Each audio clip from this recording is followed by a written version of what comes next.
Steve, I think we have a very good audience here, so I already have some very excellent questions for you already. So one of the questions I thought it would be very interesting, that if you have one piece of suggestion you can give to the urban planners in China, let's make it more specific, in Shanghai, what would it be in terms of build a better future city? That it's very important to think about what we do today, because it can lock us into behavior and to patterns for a very long time to come, which are then difficult to break away from.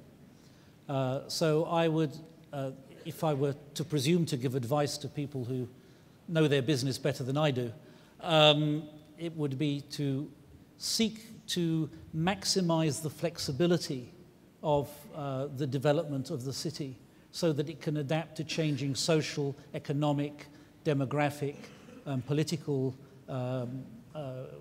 changes over the next 50 to 100 years, with the minimum disruption to its population.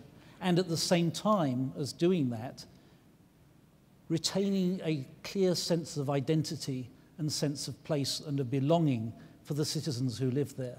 And I think that that's terribly important. It would be easy in one sense to simply bulldoze everything that's there and start again.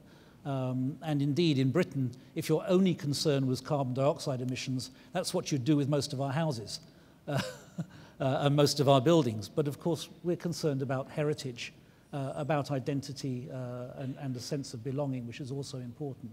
So I think it's reconciling those two things that are absolutely key. And then the second one is to really try to pursue this idea of sustainability, not as a discourse of limitation and constraint on what we do with cities, but as an inspiration to actually creating cities that are improve the lives of the people who live there at the same time as improving the environment upon which we depend. So cities have life. So that's an important thing we need to remember as urban planners to make the city life better. So the question also from me, that I was inspired by the last slide you have on during your lecture, which is city floating in the air. But you said that's not your ideal city of the future. So what would be your ideal city of the future? And the other panelists can jump in if you want to. Well, I would just say I think it is the flexible city, as I've described, the sustainable flexible city. Sustainable flexible city. Michael? I think architect has a very important role to play. Of course, that we design buildings, environment, the way that how we always look at our relationship between nature and environment very closely. I mean, this is also core of our practice for 40 years. And one interesting thing is that we often look at buildings, how we make buildings to be like a car, to be very high performance, efficient, energy on that. But this is really the tips of the iceberg, which we often think that it has to be connecting to the city as a whole. And I think this is also one of the quite a few interesting projects we are developing. One of the examples, also Professor Stephen illustrated in the master, is that we start looking at the mobility, the connection of the people to the spaces, and how do we actually deal with a car in the city. So it's a much more holistic way of looking at the city, a much more integrated way of the city actually is very important. So the building is only a part of it. I think this is something we need to be addressed. I think one word has been mentioned by you several times. It's a lock-in effect. But you mentioned the lock-in effect in terms of social life and technology development. What I want to emphasize is the lock-in effect of the built environment, planned by someone like us as a professional planner. Yeah, one picture you showed in London, I think, you said many, many years, but the built environment is still there. So it's very difficult for anyone to change the built environment of a city when it's already being planned and built. So that's why planning is very important for sustainability of the future city. And one word I also very appreciate is the, but you don't mention exactly in English, but it's quite popular in planning fields called urban resilience. The built environment of the city have to be built not only as very efficient currently, but also can be adapted for several scenarios in the future we don't know yet. So that's, I think, is very important for me as a planner. Especially when it comes to Chinese city planners. I think the vision and the hope I have is that the city planners will think less about building another New York, another London, or another Los Angeles in China. We should think about what the vision for Shanghai, or the vision of Beijing should be in the context of China, in the context of the new global context. And then when it comes to urban transportation, since my focused area is really in automotive, I do hope that China will introduce better planning when it comes to public transportation, the infrastructure, as well as for individuals who like to enjoy driving their vehicles. Better infrastructure when it comes to parking, for tolling, because I have to say that most of the Chinese city infrastructure for transportation have been designed by city planners who ride bicycles or who are driven around. They are not designed. they're not designed by real drivers. So I think that's also my hope that transportation infrastructure will improve, and also intelligent transportation. The cars today do not really communicate to each other. Going forward, I know there are better intelligent vehicles being designed, which will help reduce accident rate and also help improve the efficiency of car usage. I think what Professor Tang was trying to jump in is that maybe we should think about this, the bicycle lanes more in a city like Shanghai. Like in London, we know there are bicycle lanes in the center of the city of London. So sometimes we need to go back and think about the life before the automobiles. But for Michael, I think you have been involved, and your company have been involved in a lot of projects, both in Beijing and in Hong Kong, including the airports. So we have seen a lot of impressive, iconic buildings in China. It's in most of the Chinese cities. And many of them are very green, very energy efficient. But what do you think about bringing those kind of better practices in those iconic cities into the day-to-day, very relevant buildings we have, like houses, shops, hospitals, schools? How are we doing here? Have we done enough? And how can we transfer those experiences into everyday buildings we use? I think this design needs to be embedded and extended much more in a way, and not just about the public kind of building. School is a very interesting thing. In fact, back in 2004, we did a very interesting project in England to design a school called Lanleys. And it's actually the way that it's creating a different experience of learning. And architecture plays a very important role because you're designing a very interactive spaces. And this particular project was particularly interesting because we want to show also to students about how the energy is used in this building. So it's a very direct, interactive sort of understanding of the environment and also the interaction between the classrooms and the learning activity. So that kind of notion, I think we'd like to see more extended into the other user, even into residential and other sort of function of the architecture buildings. Yeah.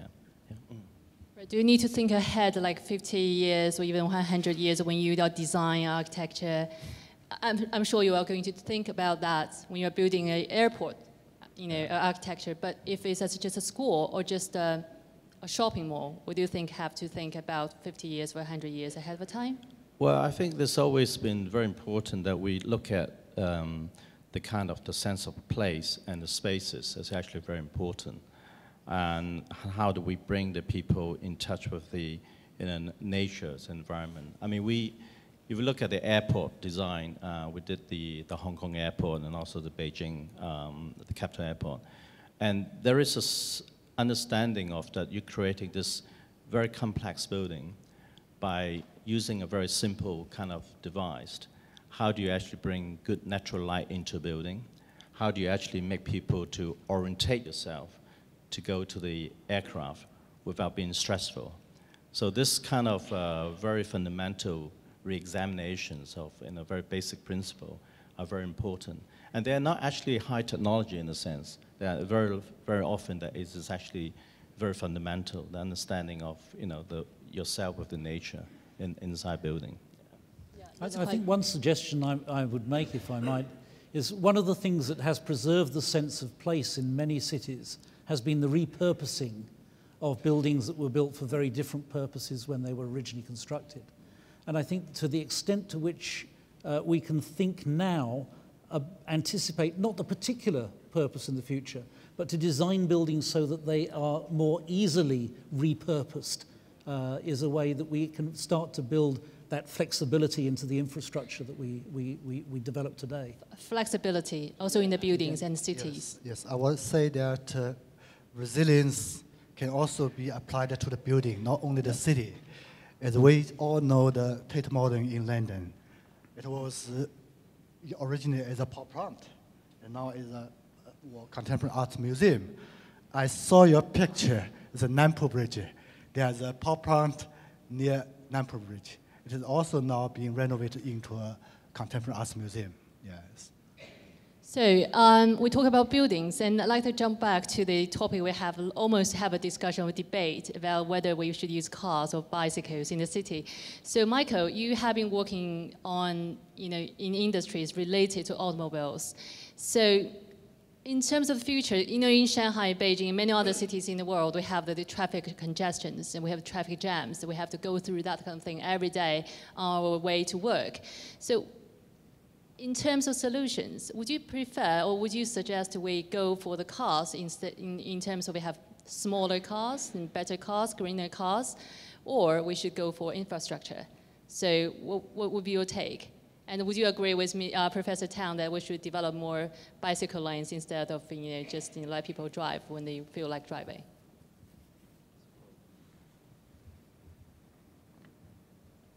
I think it's the answer is probably not either or. The answer is probably we have to, because in at least when it comes to urban planning, or when it comes to living in the metropolitan areas, we need to give people most people the freedom of choice. And so when it comes to the Chinese context, I know the car industry has taken a lot of blame for creating.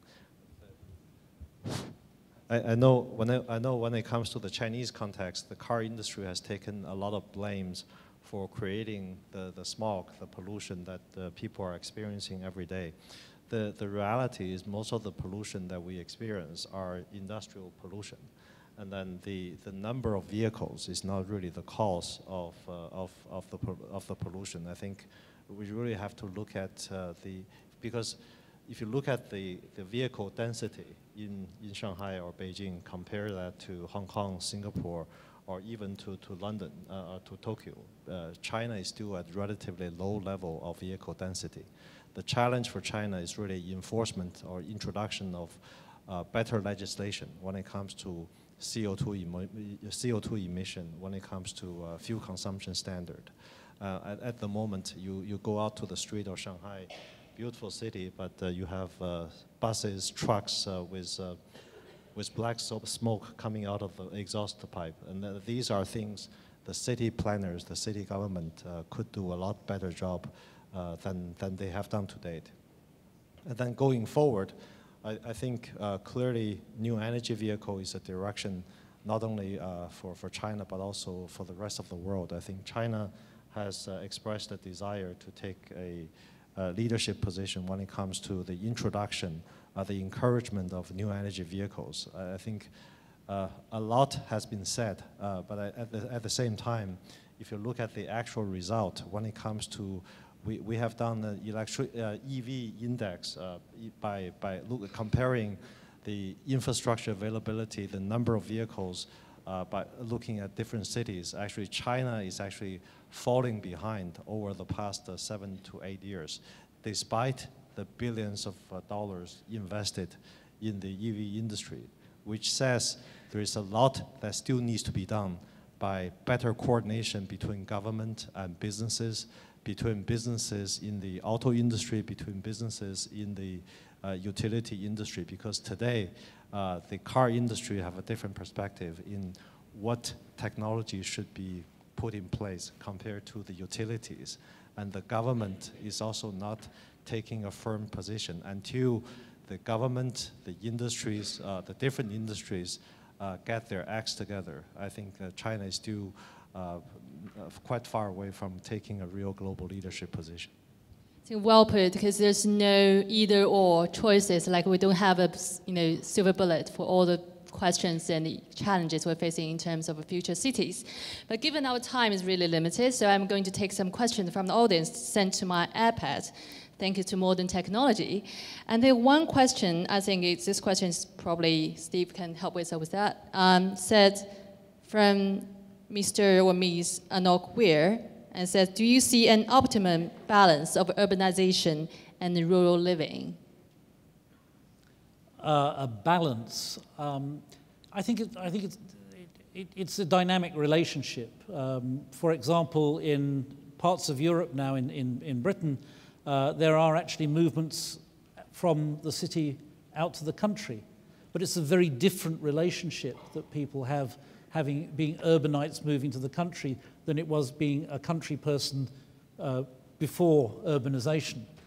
So it tends to be a choice because it's a lifestyle choice about where you want to live, and it involves aesthetic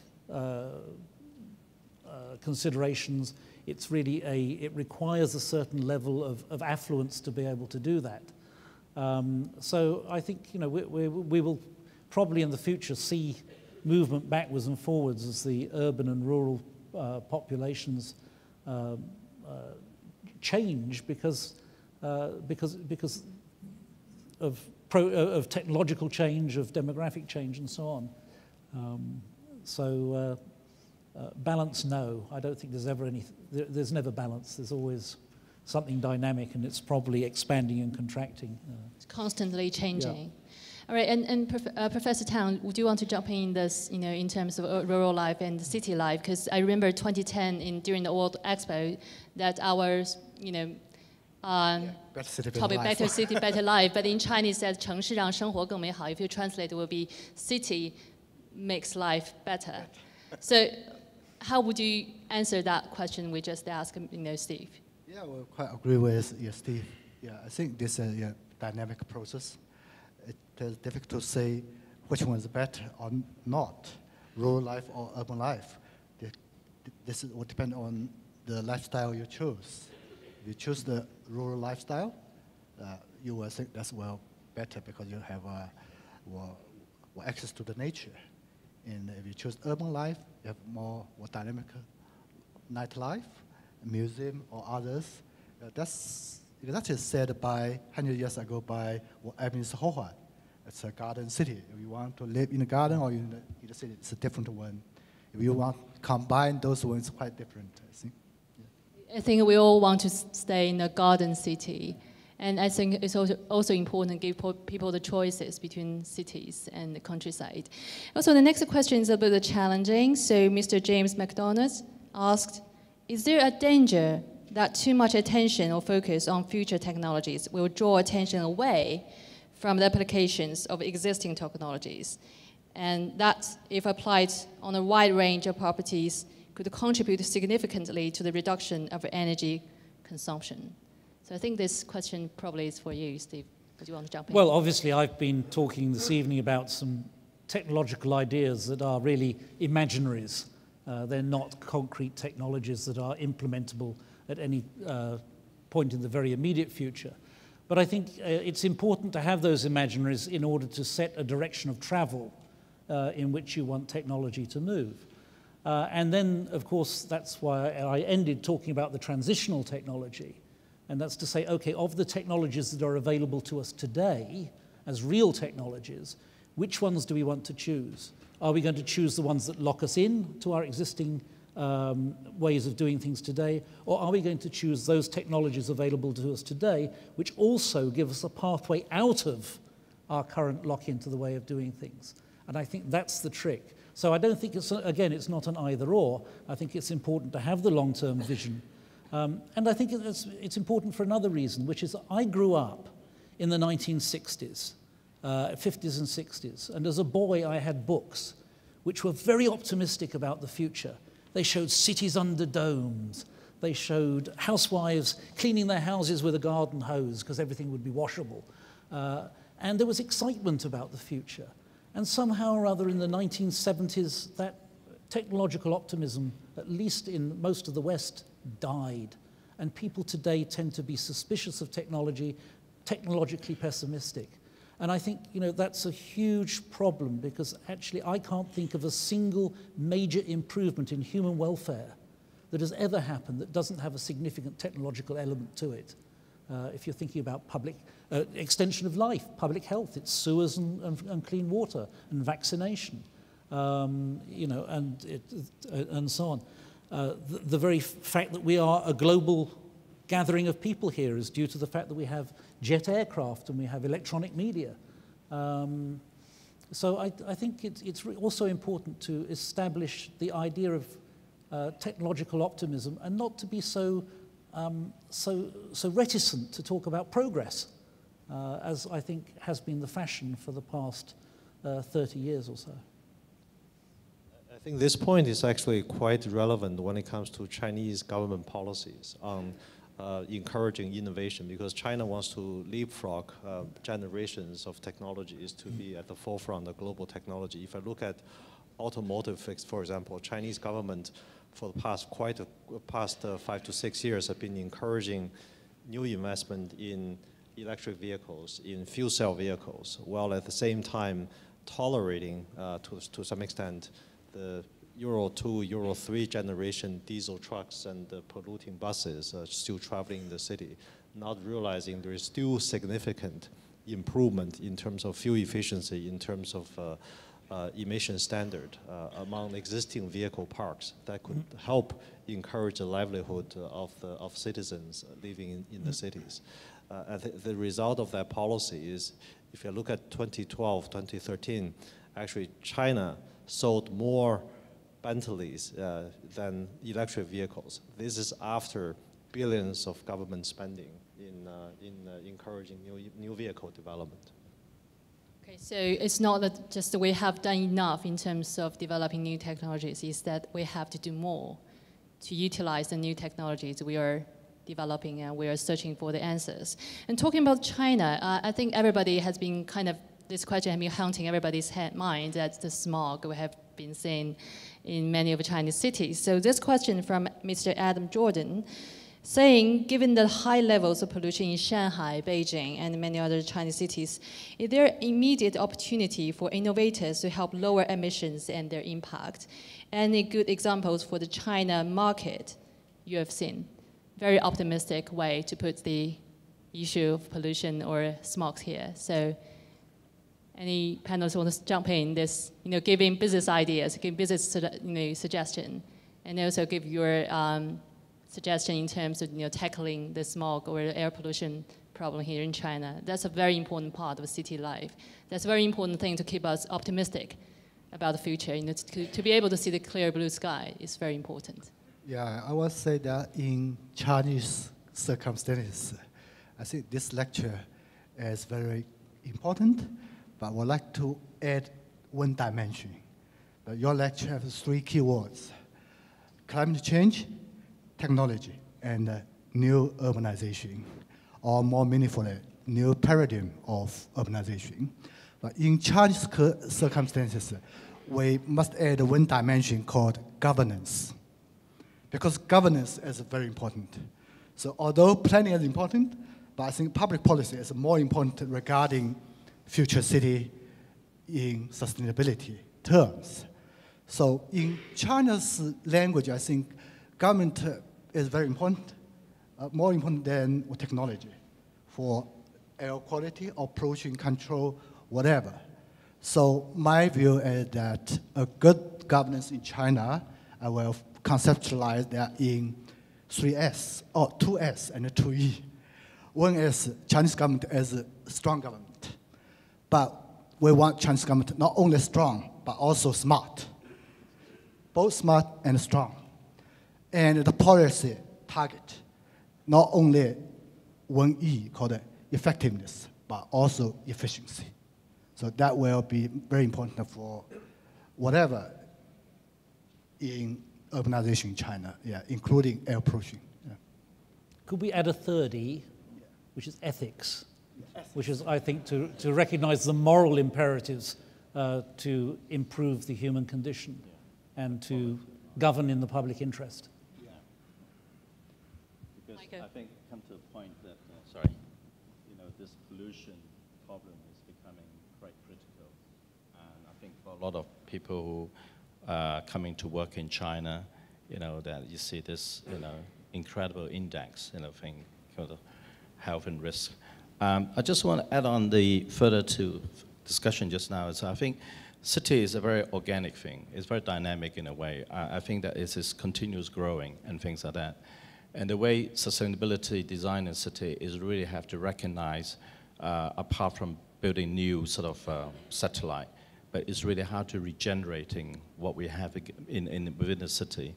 And this is actually take a lot of integration in the planning in terms of how the infrastructure should be improved and the mobility of people moving and how the quality of life been increased within the regeneration of the city. I think this is also, Shanghai and any other city in China is also doing the same as well.